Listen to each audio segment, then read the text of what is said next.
এই বছর শেষ হয়ে যাইতাছে কিন্তু আমার অসুস্থতা শেষই হইতাছে না। ২ দিন পর, পর খালি অসুস্থ থাকি। তো আইজকা সারাদিন ভাবতাছিলাম কি দিয়া ভাত খাইলে একটু ভাল লাগবো।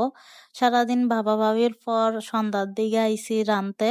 তো এদিকে আমি একটু আলু ভর্তা বানাইতাছিলাম যাতে ঝাল কইরা আলু ভর্তা দিয়া ভাত খাইতে পারি। আর এদিকে একটা মাছ ভুনা করবো, এটারও ছোট ছোট টিপ আপনাগুলোকে শেয়ার করি। এদিকে আমি পেঁয়াজটা ভাইজা একটু আদা রসুন দিয়ে দিছি। আর সব মসলা একসাথে আমি গোলায় নিছিলাম, মরিচ, হলুদ, ধনিয়ার গুঁড়া, জিরার গুঁড়া, লবণ। তো ওইগুলা দিয়ে আমি একদম কষায় নিলাম।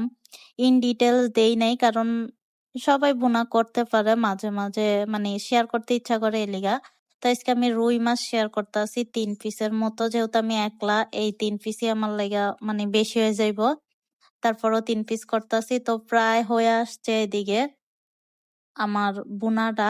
আমি আরেকটু জোল শুকায় লইলেই হয়ে যাইব। তো এই তো হয়ে গেছে। আর যখন আমি ভাত খাইতে বইছি ভাই বিশ্বাস করেন মাগরিবের আজান দিয়া দিছে।